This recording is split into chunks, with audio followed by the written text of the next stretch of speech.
Disclaimer: I am not a licensed medical professional. This podcast is not intended to replace real medical support from a mental health professional or other licensed medical practitioner. If you are in crises and need immediate support, call 911 or reach out to Suicide Prevention Hotline at 988. Hello and welcome to Dare to Talk, where we strive to bring some positivity to your day. I'm Dare. Let's talk. Before we get into this episode, I'm going to invite you to take some mindful breathing practice with me. I invite you to get into a comfortable position. Standing, sitting, laying down, doesn't matter so long as you are comfortable. If you are in a safe place and feel comfortable doing so, I'm also going to invite you to close your eyes and allow you to focus in on breathing a little bit better. We are going to take 3 deep breaths in through our nose and out through our mouth, trying to draw that air down into our belly cavities and filling up that space. Ready? Close your eyes. Breathe in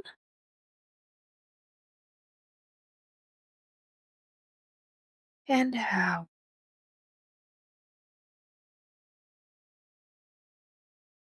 Breathe in and out.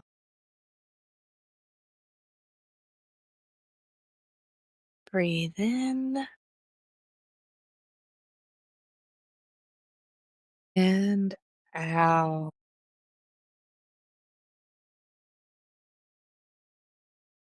All right, you can open your eyes now. Thank you for joining me in this mindful breathing moment. Our mindful moments are going to evolve over time as this podcast goes on and evolves. But right now, I really want to put a heavy emphasis on breathing because it is really important to the topic that we are discussing right now, actually, which is fight, flight, or freeze. I talked in the last episode about stress and mental health and how good mental health practices can really help us deal with and manage stress. And in that episode, I touched briefly on fight, flight, or freeze, but I want to go into more detail about it right now because it is important for us to know that our bodies do this so that we can kind of fight it and contend with it a little bit. Knowledge is power, they say sometimes. And in this instance, I really believe that that is true. So let's get into the topic of fight, flight, or freeze and what that is. This is one of my favorite topics when we're talking about mental health and stress because it is really cool to me to see it in action and to know that this is the kind of process that it goes through and where it kind of comes from. So there's a book that I read sometimes, and I really, really enjoy this book, and it is called Fighting Invisible Tigers by Earl Hip. And it is a wonderful book for people who are raising teenagers, working with teenagers a lot, having to talk about stress, mental health. It has got a lot of really great resources and a lot of really good information. I absolutely love it. And I'm going to be referencing this book a couple of times. So, again, it's Fighting Invisible Tigers by Earl Hip. And it has this really great, wonderful section where it talks about stress and about our reaction to stress. And stress is one of these things that has been a fact of life for a really long time, not just in modern days, but even way back in like caveman times, stress was something that we had to deal with. Not just humans deal with stress, but other animals do too. And we can see these natural kind of responses we have to stress in them. And when humans were back in kind of the olden days, back in those caveman dwelling times, me caveman, we had a lot of stresses that we had to deal with, like finding food, keeping warm, finding shelter, just basic survival things. And one of the big survival things that we had to deal with was dealing with predators, very big, very large predators. And we developed this mechanism to keep us alive when we couldn't take the time to really stop and think about every action that we were doing because taking that time would take too much time and then we would not be here anymore. This reaction is our fight, flight, or freeze responses. And it is really, really fine tuned response that kicks in really, really quickly almost any time that we perceive danger. And this is kind of the process that it goes through. It all comes down to the brain. The brain is one of my favorite pieces of anatomy because it runs our bodies. It makes everything happen. It is the thing that keeps us going, the thing that keeps us alive, the thing that tells our muscles to move, what tells our heart to beat, stores our memories, stores our personalities. It is this wonderful, amazing piece of anatomy. And our brain is constantly kind of taking in and processing stimuli that our sense organs give it. So when we are interacting with the world, we are hearing things in our surrounding area. We are seeing things with our eyeballs. We are smelling things with our nose, feeling the ambient temperature and other things with our skin and our hands and our sense of touch. And that stimuli is constantly kind of coming in. It comes in and it goes through our brains, more specifically through our amygdala. And our amygdala goes, is it danger? Yes or no? If it's not danger, then it can be passed on to our prefrontal cortex and we can have higher thinking and conscious response. If yes, it skips all of that and kicks us into fight, flight, or freeze, or what is now actually being called the 5 Fs, which I have actually learned just recently. It was pretty cool. What it does is it kicks off that higher thinking response so that it can focus on rerouting different things that we need to be able to survive. It reroutes blood flow to the muscles that are going to need it for fighting something off or for fleeing. It might heighten up our breathing. So we might feel our breath kind of coming faster. We might feel our heart racing as we are getting blood pumping through our system, gearing us up for whatever is coming next. It might shut off our digestion so that we can divert that blood flow that would normally be used for digesting food to fighting, running away, getting away. It also kind of might shut off our thinking, our higher level thinking, so that we are acting more on instinct to keep us safe. It also can help kind of like heighten our alertness. So we might feel jittery, on edge, adrenaline's pumping through our body as our hormones kind of get messed around a little bit. So our body is preparing for us to get away from this thing that is threatening us. It's this really cool system that it has in place. But here's the problem: our amygdala, our brain, is a little bit flawed in this idea of what is threatening and what is not threatening. For example, if we come across a angry bear out in the woods, which is, hiking in Alaska, something that we could possibly do, sure, we need fight, flight, or freeze. We need to go into that thinking process. We need to be prepared for what is coming. If we're looking at a bill on paper printed in front of us from the mail, we might not need fight, flight, or freeze. But if it's something that stresses us out, our brain's going to go, danger, danger, danger, danger, danger, and possibly kick us into fight, flight, or freeze. If we are walking out in the wilderness and we get injured, we might need fight, flight, or freeze to get us through this. If we are stepping out onto a stage to do some public speaking in front of a crowd, more than likely that crowd isn't an immediate danger to us. But for some people, that is very stressful, and our brains go, danger, danger, danger, danger, danger, and kicks in fight, flight, or freeze. If we are in a new social situation with a whole bunch of different people, then we might not need fight, flight, or freeze. But if social situation is something that makes us nervous, likely we're going to get fight, flight, or freeze happening. So it is our body's kind of natural response to stress in general. It's just go fight, flight, or freeze. It goes danger, danger, danger. I don't like this. We need to survive. Let's go. And gears everything up, gets us ready to take off. As I was saying earlier, there is more added now to fight, flight, or freeze. It is no longer just fight, flight, or freeze. It is the five F's. And I found that to be really interesting that as we are learning more information, as we are seeing new responses, things are changing and we are getting new terms kind of coming in and being coined. And then we are getting these kind of described to us and seeing the relevance in them. And doing my research, looking in at some of these, I can see that, yeah, these are actual reactions that people do have to certain stressors. And I definitely am behind this five F's kind of now. And what these five F's are being called is we have our three that people most know, our fight, flight, and our freeze. And then we have our flop and our fawn. And that is kind of interesting how those work. So, fight is when we are in physical danger. Something is coming at us.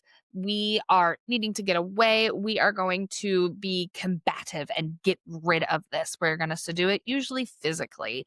M- Some of my favorite examples of fight are the shows or the YouTube videos where somebody comes in and they're like, "Oh, I'm going to scare my wife and it's going to be so funny and I can't wait to see this reaction." So they set up a camera and they're recording and they pop up behind a screen wearing a scary mask or they yell and the wife's sudden fight, flight, or freeze response is, "Wah, I'm going to punch you in the face."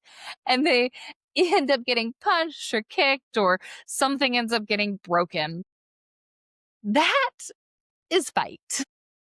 There was something scary. Their body kicked in. They didn't put any thought to it. They just reacted. And their reaction was, I am getting rid of this stimuli. I am going to subdue it however I need to. I am fighting for my life to get out of here.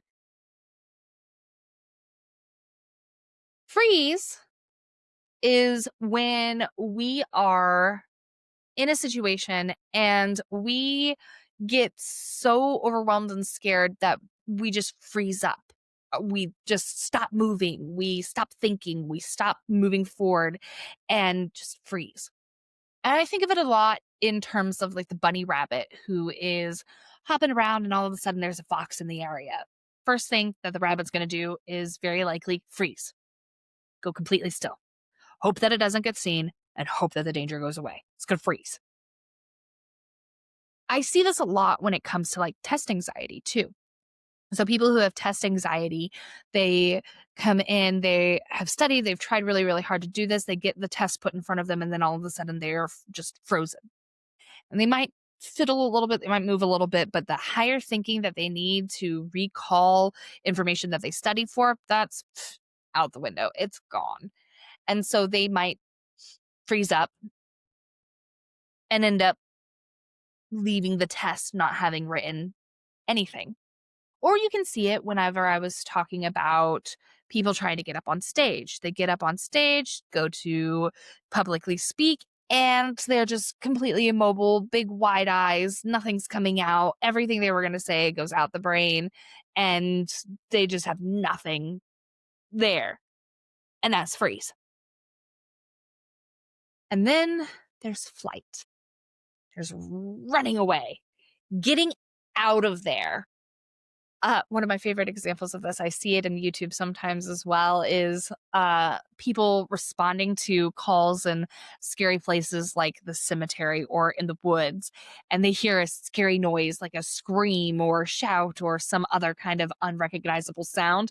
And they were walking towards what they were supposed to be checking out. They hear the sound and whoop, they're gone. They're out. They've turned around. They are out of there. Or I see it sometimes if you have a dog or a cat and you put like the cucumber behind the cat and the cat turns around, sees the cucumber, jumps up and, and is gone. And sometimes leaves a string of destruction in its wake. I just hit my mic. I'm sorry. I don't know how I'm going to edit that out, but that's what happened there. Oops. Anyway, they go. They're gone. They are out of there. That is flight. And then we have our two new ones. And I have a little bit of a harder time kind of thinking of examples of our two new ones, but thinking about it, I can really see. And the first new one is called flop. And the way that I heard it described from Taylor in WebMD's description of it, and also in virtual psychiatric care when I was doing kind of some research on this, free flop is like freeze to the extreme. So when I think of flop, I think of people who are just getting like so overwhelmed with fear that their body just completely checks out. And sometimes I can think of like fainting. Your body is just checked out. It's done. It's out. It's gone. But the other thing too that flop can kind of be described as is just going completely kind of comatose as a response to extreme, extended stress. And the way that it was kind of described was that person who is laying in bed, unable to move, and not wanting to scroll, not engaging in other pleasure activities that they would normally take pleasure in, just laying there, not sleeping, not moving, not eating, just laying there, just completely checked out, just trying to get through the next little bit. And so that's kind of the description of flop. And then we have fawn. And fawn is one of those that really is seen in people who might have mental health disabilities that cause a lot of fear of abandonment, such as borderline personality disorder. Or they might have it in situations where they have been around people who are narcissistic a lot or have experienced a lot of abuse, verbal, physical, emotional abuse. And that fawning can be seen a lot of times as people pleasing to the extreme.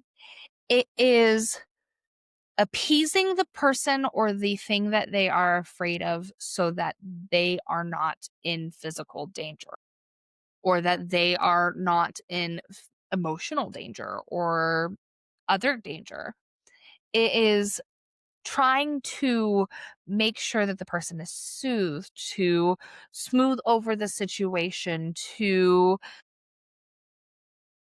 bow down and some might even say brown nose a little bit to try to gain safety in a situation that they may perceive as not being safe. I wasn't so sure about fawn whenever I first kind of read the phrase for it, but then I realized that in recent years, for actually quite a long time, I do engage in fawning behaviors. I fawn quite a bit when I'm in a social situation that I'm unsure of or that I feel afraid in. And so I could see fawning as being something that people do when they go into fight, flight, or freeze. They go into the 5 Fs. It is time for a terrible dare joke. Why was the cell phone afraid to go to the dentist?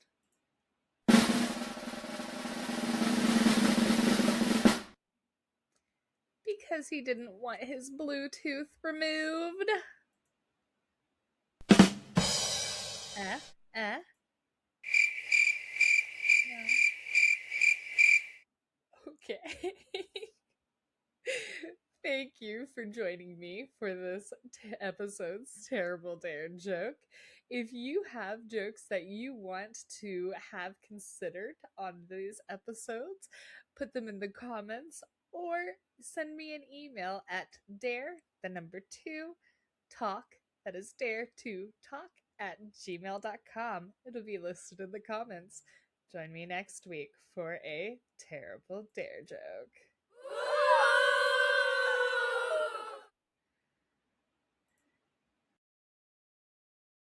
Now, why is it important that we get to know the 5 F's?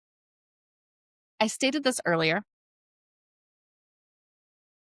Knowledge can sometimes be power. I don't always agree that knowledge is power. There are some things that I wish I didn't know, but in this instance, knowledge very much is power. When we have the knowledge that we go into fight, flight, or freeze when we are stressed out, or our 5 F's when we are stressed out, and when we know what those 5 F's look like, we can take steps to combat that response and redirect the way that our brain is thinking about certain stimuli. For example, I mentioned public speaking. Public speaking is something that can be really scary to a lot of people. It can kick a lot of people into fight, flight, or freeze. But people are able to overcome their fear of public speaking by taking steps to retrain the way that their brains think about this negative stimuli and take steps to take their deep breaths and try to keep that frontal cortex, that higher level of thinking, engaged or re engage it after a brief moment of panic where they have noticed they are going into flight, fight, or freeze. And now they've engaged with their breathing and their mental health practices and now can overcome and have what they need to go forward. We also see it in people who overcome test anxiety. Test anxiety is a big thing for a lot of our teenagers, for a lot of people going into college, even for our youth, our younger kids who are taking tests a lot. Test anxiety can really tank performance. But if we have good mental health practices, if we are doing our mindful breathing, and if we are aware of the fact that we do have fight, flight, freeze responses, our 5F responses to this negative stimuli of stress, we know coming into it that we can take steps to make sure that when we do hit fight, flight, or freeze, we can stop, breathe, reground, and go into what we need to do with more success. In this instance, we have a lot of power if we just know what flight, flight, or freeze can do to us. If we know that it's going to amp up our breathing, if we know that it is going to possibly speed up our heart rate, if we know that we are going to potentially have clammy hands, maybe an upset stomach, it's not going to be so concerning if we do that, if our bodies kind of go into this mode, and we're going to be able to push through it, overcome it, talk to our brains, talk to our bodies, and say, hey, this is scary, but it's not the end of the world. And we're going to be able to really persevere when we're seeing people in things, challenges that have them face their fears. People who are successful at facing those fears are people who have had practice looking at these 5 F's and had practice in these 5 F's, challenging those thoughts, challenging those feelings, and saying, hey, this is scary, but it's maybe not as scary as I think it is. And allowing our brains a moment to catch up and go, oh, wait, I can deal with this. I can overcome. That's one of the things I think that really sets humans apart from animals that are dealing with stress and doing fight, flight, or freeze instincts. It's very, very instinctual, and animals don't always have that higher thinking that they can stop and overcome. Whereas humans, we do. We have that higher thinking that we can re-engage even after it gets shut down from flight, fight, or freeze. And so that's one of the things that I really like about our brain that I think is really cool. And one of the reasons why fight, flight, or freeze is actually one of my favorite topics because that knowledge is so powerful. Having that knowledge is really a good thing to have. So, on that note, thank you for joining me in today's episode of Dare to Talk. I have really enjoyed this episode. Please like and subscribe if you enjoyed this topic as well. And leave in the comments below something that you experienced that was really scary that kicked you into fight, flight, or freeze. How did you feel during that? What was your experience? And were you able to overcome it? Were you somebody who hated public speaking and was very afraid of public speaking and can now do it? Were you somebody who had tests that you had to take, had a lot of test anxiety, overcame and passed that test? Or tell me about a moment that was kind of funny when somebody tried to scare you, you kicked into fight, flight, or freeze, and it maybe didn't work out the way that they thought it would, and something funny came out of it. I enjoyed spending this episode with you. Thank you for joining me on Dare to Talk. I dare you to talk about how you're really feeling today.